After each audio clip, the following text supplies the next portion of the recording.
전반사. 전반사가 무엇이냐?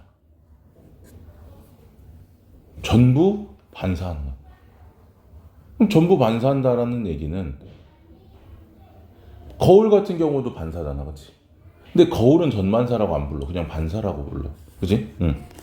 원래 이 전반사라는 건 뭐냐면 원래는 굴절해야 정상이야. 그러니까 빛이 물이라던가 다른 매질을 만나면 꺾였었잖아, 그렇지? 지난 시간에 했었어.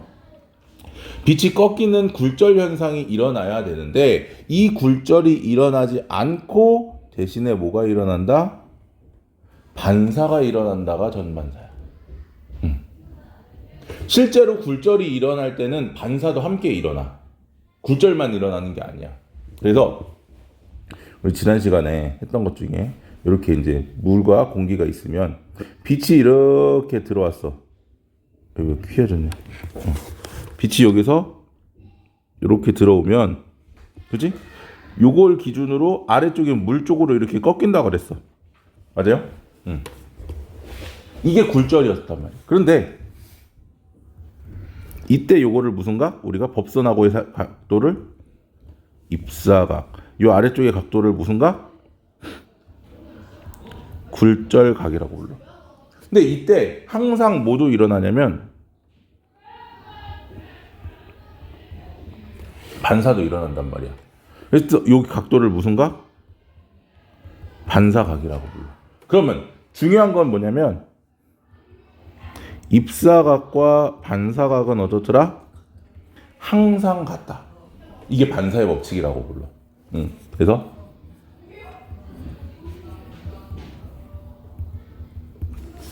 그런데 이 전반사라는 건 뭐냐면 굴절이 안 일어나. 무슨 얘기일까? 굴절이 안 일어나. 전부 뭐 한다? 반사된다. 그래서 굴절이 일어나지 않고 굴절 대신에 전부 반사가 일어나는 현상을 우리는 전반사라고 불러. 밑에 나와 있지. 자, 전반사란 굴절 없이 전부 반사하는 현상. 근데 아무 때나 일어나는 게 아니야. 아무 때나 일어나는 게 아니고 이 조건이 있어. 조건 두 가지가 있는데 첫 번째, 느린 매질에서 빠른 매질로 에너지가 전달이 돼야 돼. 빛이 이제 전반사니까 빛이 느린 매질에서 빠른 매질로 이동을 해야 전반사가 일어나. 아까 선생님이 위에서 얘기한 것처럼 여기 위에가 뭐였어? 공기였고 아래가 물이었지. 그러면 공기가 물에 비해서 빛의 속도가 어때? 더 빠르지? 그러면 공기가 빠르고 물이 느리기 때문에 빠른 데서 느린 데로 지금 진행하고 있어. 그렇지? 그럼 이러면 절대로 전반사가 일어나지 않는다고. 그럼 느린 데서 빠른 데라는 얘기는 결국은 예를 들면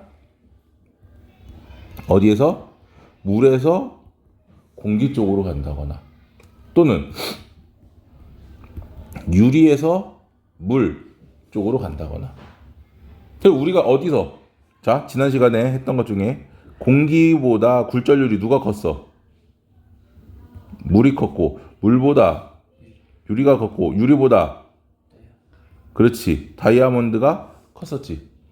그럼 결국은 굴절률이 큰 이 친구에서 이쪽으로 가야 되니까 다이아몬드에서 공기 쪽으로, 다이아몬드에서 유리, 다이아몬드에서 물, 다이아몬드에서 공기, 유리에서 공기, 유리에서 물, 물에서 유리, 아니 공기, 이런 쪽으로 빛이 진행을 할 때만 뭐가 가능하다? 전반사가 일어날 수 있다. 두 번째, 입사각보다 임계각이 커야 된다. 입사각이 임계각보다 커야 된다. 그러니까 입사각이 뭐보다 큰다? 임계각보다 커야 된다. 자, 여기서 임계각이라는 게 굉장히 중요한데, 임계각은 굴절각이 90도인 각을 우리가 90도일 때의 입사각을 임계각이라고. 무슨 얘기냐면, 자, 잘 보세요. 자, 여기 볼게. 광원이 여기 아래 있어, 여기. 자, 여기서 빛을 이렇게 쏘게 되면 얘는 굴절 없이 그냥 나가겠지. 그렇지? 꺾일 수가 없으니까. 그리고 일부 반사가 될 거야. 반사는 무조건 일어난다 그랬어, 조금은. 그 다음에 광원을 두 번째로 이렇게 썼어. 그러면 법선이 여기니까 법선을 기준으로 원래는 이렇게 가야 정상인데 꺾이지 않고, 그렇지? 그러니까 법선을 기준으로 어느 쪽으로 더 느린 쪽으로 꺾인다 그랬어. 근데 물이 아래쪽에 있잖아.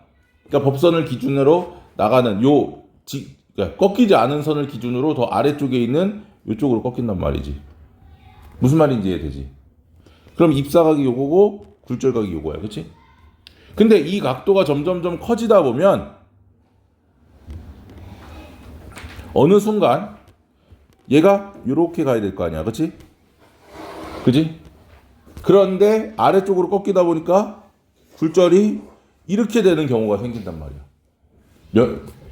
이 반사면, 아니, 굴절 면을 따라서. 그럼 여기서는 입사각은 요거고 굴절각은 요거 아니야, 그렇지? 굴절각이 몇 도야? 90도가 되겠지. 이때의 요 입사각을 우리는 뭐라고 불러준다? 임계각이라고 불러준다. 근데 이거보다 더 어떻게 되면 입사각이 더 커지면, 입사각이 지금 이런 식으로 더 커지면 어떤 일이 벌어져? 이렇게 가야 정상인데 지금 보세요. 입사각이 더 작은 임계각일 때도 어떻게 돼? 이쪽으로 수면을 따라서 굴절했잖아. 근데 이거보다 입사각이 더 커지면 어떻게? 수면보다 더 아래쪽으로 내려와야 될 거 아니야. 그럼 결국은 뭐밖에 없다라는 얘기야. 반사밖에 일어나지 않는다는 얘기지. 그래서 입사각과 반사각이 같은 반사만 일어나는 전반사가 일어날 수 있다. 무슨 말인지 했어요? 이거야. 그래서 입사각보다 입사각이 임계각보다 어때야 된다? 커야 된다. 첫 번째고. 두 번째, 어디서 어디로? 굴절률이 큰 데서 작은 데로 빛이 진행을 해야 된다. 알겠습니까? 이 두 가지 조건이더라. 알겠지? 자, 그랬을 때 빛이 굴절률이 n인 매질에서 굴절률이 약 1은 아니야. 약 1이야. 1인 공기로 진행할 때. 그러니까 요거 이제 매질에서 공기로 진행할 때 입사각이 임계각 IC보다 IC일 경우, 입사각이 IC라고, 그러니까 임계각과 입사각이 같다라고 가정을 하면, 자, 이 임계각을 우리가 구할 수 있다라는 거지. 굴절각이 몇 도니까? 90도니까.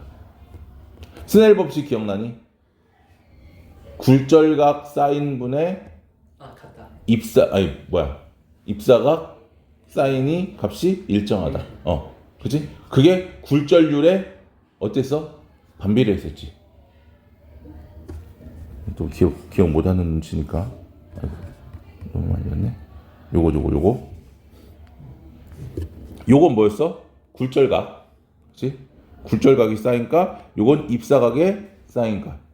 그랬을 때 얘가 어떻게 된다고? 굴절률은 서로 매질 2의 굴절률이 분자, 매질 1의 굴절률이 분모에 있더라. 왜?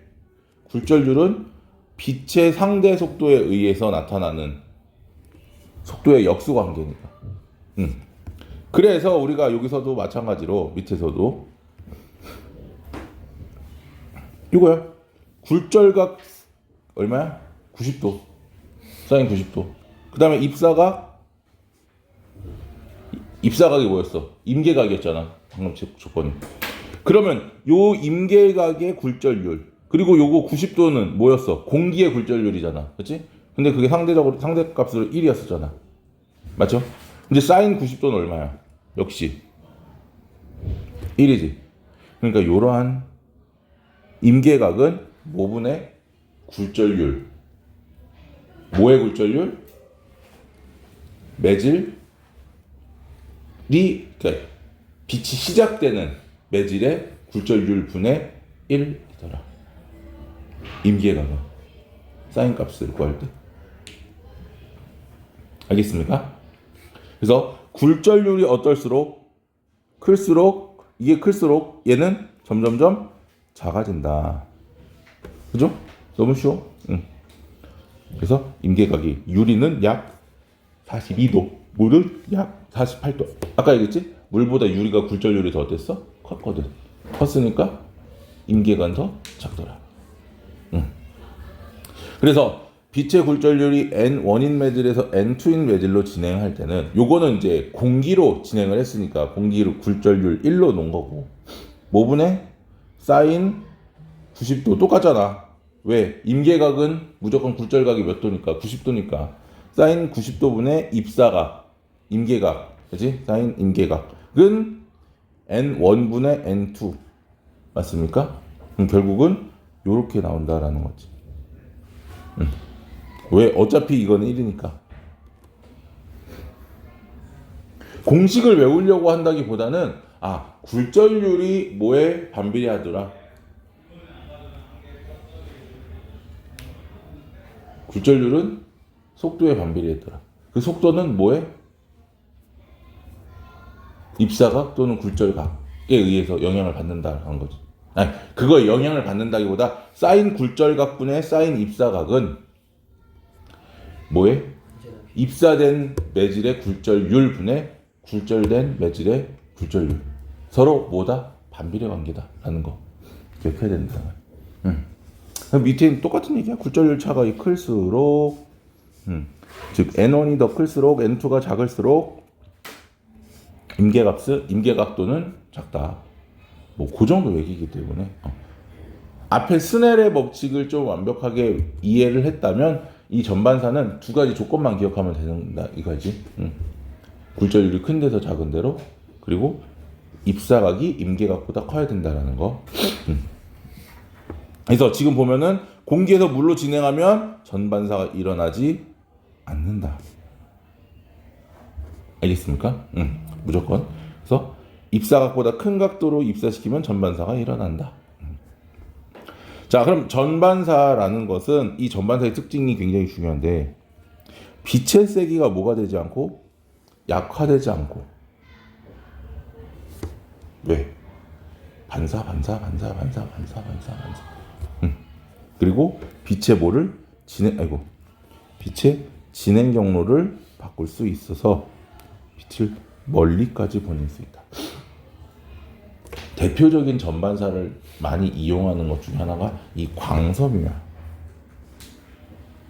이 광섬유를 가지고 우리가 뭐 또 하니?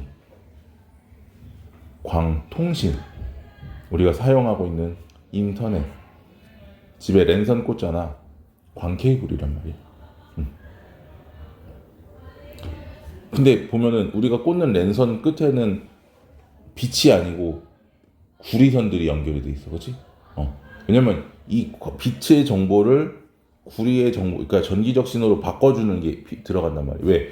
빛 신호를 그대로 정보로 바꿔주는 장치는 굉장히 비싸. 모든 컴퓨터에 그걸 적용할 수 없으니까 광 중계기를 중간중간에 그 빛 정보를 전기 정보로 바꿔주는 장치를 중간중간에 해놓고 아파트 단지 같은 데다 이렇게 하나씩 만들어 놓고 그거 이제 각 가정에다가 연결을 하게끔. 그러면 가정에서 전기 신호로 가면 거기서 빛 신호로 정보가 픽픽 왔다 갔다 해서 다시 왔을 때 전기 신호로 바뀌게끔. 또 이 광섬유를 이용하는 것 중에 하나가 내시경. 내시경을 하게 되면 우리 장기 속을 들여다봐야 되는데 장기 속에 뭐 전구가 있어? 위 불 켜, 소장 불 켜, 돼? 안 된다는. 그러니까 뭐가 들어가야 돼? 조명이 있어야 된단 말이야. 그러면 조명이 들어가려면 전선도 집어넣어야 돼. 몸에다가. 감전되면 어떻게 해? 안 되잖아. 그러니까 광섬유를 집어넣어서 광섬유를 통해서 이게 꺾이더라도 어떻더라? 빛이 전반사가 돼서 끝까지 도달할 수 있게끔. 그래서 그 광섬유 끝에서 빛이 나와서 어떻게 돼? 그 공간을 눈으로 볼 수 있게끔. 알겠습니까? 그러니까 보통 어떻게 돼 있어? 이 광섬유 옆에 카메라를 이렇게 같이 달아가지고 이렇게 돌아갈 수 있게끔 이렇게 만들지. 뭐 아저씨라고 하면 의사 선생님들 이렇게 뭐 조그 다이얼 같은 걸 이렇게 돌려가면서 이렇게 막 찾고 막 그런단 말이지. 그런 거. 실제로 이런 거 구멍 뚫린 플라스틱 컵에 레이저를 이렇게 쏘게 되면 이 물줄기를 따라서 레이저 빛이 이동을 해. 프리즘으로 레이저를 쏘게 돼도 이렇게 되돌아서 나오는 이 뭐 어두운 공간에서 해보면 보일 건데 그러니까 상황이 여의치 않으니까. 그래서 쌍안경에는 프리즘을 이렇게 거울로 하는 경우들도 있어. 싼 것들은 거울로 해. 근데 이제 그건 문제는 뭐냐면 거울은 얇잖아. 그 떨어뜨리거나 그러면 깨질 수 있다라는 거지. 쌍안경에 비해서 조금 더 그러니까 고급 이런 프리즘을 이용한 쌍안경보다는 조금 더 약하더라. 잔망경 이것도 뭐 거울처럼 그러니까 결국은 전반사라는 건 거울과 같다라는 거지. 거울 역할이 광섬유 장식품. 그 선생님 어렸을 때 집에 있었는데 진짜 이뻐. 막 불이 반짝반짝반짝반짝해. 내시경 아까 얘기했었지? 다이아몬드 어디서 봐도 어떻게 된다? 빛이 전반사 될 수 있게끔 깎는다. 이것도 기술이야. 다이아몬드 깎을 때 뭘로 깎는지 알아? 아니야. 다이아몬드로 깎고. 그다음에 광 케이블 아까 얘기했던 것처럼 인터넷. 우리나라 인터넷이 이렇게 빠를 수 있는 이유는 이 광 케이블 때문에. 됐습니까? 네. 자, 그러면 이 광섬유 방금 얘기했던 것처럼 빛을 전송할 수 있는 섬유 모양의 관인데 어떻게 생겼느냐? 두 가지로 이루어져 있어요. 코어와 클레딩으로 이루어져 있어. 코어. 요즘 그런 말 많잖아. 코어 근육이 강해야 된다 막 이런 얘기 많잖아요. 코어 중심부 그리고 그 주위를 둘러싼 게 클레딩. 자, 둘 다 뭐냐면 둘 다 유리섬유 같은 걸로 이루어져 있는데 투명해 둘 다. 그런데 코어는 굴절율이 좀 더 커. 클레딩은 작아. 그러니까 코어에다가 빛을 쏘면 클레딩 쪽으로 빠져나가질 않는다는 거지. 그래서 코어를 클레딩이 감싸고 있기 때문에 굴절율이 큰 코어, 굴절율이 작은 클레딩. 그러니까 빛이 이렇게 통과되면 전반사를 통해서 이동을 할 수 있더라. 빛이잖아 심지어. 그러니까 빛의 속력이 얼마나 빨라. 그지? 1초에 30만 킬로미터를 가니까 웬만한 정보들은 그냥 바로바로 전송이 될 수 있다는 거지. 됐죠? 자, 그 바깥에 이제 뭐 코팅이라든가 피복 같은 것들이야 뭐 크게 중요한 거 아니고 원리하고 상관없으니까 애들은 보호하는 기능만 하니까. 그러면 이제 뭐냐면 광통신이라는 것은 음성과 영상 같은 정보를 뭘로? 빛신호로 변환하고 빛으로. 그리고 그 빛을 전반사를 통해서 뭘로? 광 케이블로 전송하더라. 그래서 전기 신호를 빛 신호로 바꿔주는 송신기. 그래서 우리가 이제 컴퓨터 같은 걸 전기 신호를 준단 말이야, 그렇지? 그럼 그거를 바꿔주는 게 송신기. 보통 컴퓨터에 직접 달려 있는 건 아니야. 랜선에서 쭉 와가지고 이제 뭐 이렇게 단지마다 이렇게 있다거나 뭐 그런 식으로. 그래서 광섬유를 통해서. 근데 이제 이 광섬유의 저기는 이 유리가 이 광섬유가 굉장히 순수하게 만들기는 하지만 그래도 어찌 됐건 유리 섬유이기 때문에 빛이 에너지가 점점 약해지기는 해. 그래서 어느 정도 보통 80에서 120km마다 광 증폭기라고 해서 약해진 빛의 세기를 다시 세게 만들어주는 증폭기를 하나씩 좀 다는 경우들이 있어. 그래서 어디까지? 서버까지 가면 서버에서 이 광 검출기, 빛을 검출을 해서 전기 신호로 바꿔주고 거기서 받아온 빛을 다시 어떻게 정보를 다시 송신을 해서 받는 형태로. 그러니까 이렇게 왔다 갔다 하는 거지 사실은. 알겠습니까? 송신기 있고요. 광섬유, 수신기 이렇게 있더라. 장점! 전자기파의 간섭을 받지 않는다. 그렇기 때문에 잡음과 혼선이 없다. 그리고 도청이 어렵다. 구리선 같은 경우는 어떠냐면 옆에다가 구리선 이렇게 피복 벗겨갖고 구리선 덮어놓으면 옆에서 저기가 될 수 있어. 도청이 가능해. 근데 얘는 빛이니까 어때? 광 검출기가 있어야 뭐 저기가 되겠지. 그리고 전반사는 이 광 케이블을 옆에서 연결할 수가 없어. 연결하는 순간 광 케이블을 사용을 못하니까. 자, 두 번째, 대용량의 정보를 먼 곳까지 전달할 수 있고, 그리고 빠르게. 가장 중요한 건 빠른 거지. 그리고 구간 사이의 거리가 어떻더라? 이 증폭기. 아까 얘기한 건 보통 100km 정도마다, 그지? 근데 구리는 저항이 크기 때문에 4km 정도마다 증폭기를 설치를 해야 돼요. 단점. 화재나 충격에 약하고 한번 끊어지면 연결하기 어렵다. 이게 무슨 얘기냐면 결국은 빛이 반사를 한단 말이야. 이 광섬유의 어떤 외부의 충격에 의해서 광섬유가 끊어지거나 크랙이 갔어. 상처를 입었어. 그럼 그 상처 때문에 빛이 전달이 안 돼. 본드 같은 걸로 붙일 수가 없어. 그럼 어떻게 해야 돼? 다시 싹 다 갈아야 돼. 싹 다 갈아야 돼. 아주 조그만 미세한 흠집이나 이런 것들이 있어도 통신이 불가능해져. 그런 단점이 있어. 그래서 이거 보면은 아주 작은 먼지가 끼거나 틈이 생기면 통신이 불가능해진다. 알겠죠? 그 다음에 설치하고 관리하는 비용도 어떻더라? 많이 든다. 또 하나의 특징은 뭐냐면 구리선은 요렇게 구리도선은 이렇게 가다가 이렇게 꺾을 수 있잖아, 그렇지? 구리는. 근데 광섬유는 그게 안 돼. 이렇게 가야 돼. 전반사를 이용하는 거기 때문에 90도 정도로 꺾여 버리면 이게 전반사가 안 되고, 전반사가 될 수 있을 정도의 그런. 그러니까 얘들은 이렇게 되는데 얘는 어떻게 돼? 이렇게 돼야 되는. 약간 그런 느낌. 그렇지, 알겠지? 자, 그래서 투명도와 증폭기 기술 개발로 각 국가에서 대륙을 연결하는 해저 광 케이블, 우리나라랑 뭐 일본 같은데, 그리고 뭐 태평양 이런데 연결하는 그런 것들이 이제 열심히 지금 개발되고 있고, 그다음에 최근에 아파트들은 뭐 광섬유가 다 미리 이제 아파트에 저기가 들어가 있지. 그 인터넷 통신 단자들이 만들어져 있지. 애초에. 예전에는 막 창문 옆에다 구멍 뚫어가지고 막 옥상에 설치한 그 저기에서 갖고 온 선 막 집에서 연결해가지고 막 꽂고 그랬거든. 요즘 아파트들은 다 뭐 있어. 지금 인터넷 방마다 이렇게 랜선 꽂을 수 있게끔 다 돼 있고, 그게 이제 집에 통신 단자들이 있어. 아파트 만들 때 아예 다 설치를 해버리는 거죠. 알겠습니까? 자, 넘어가서 전자기파입니다. 끊었다 하자.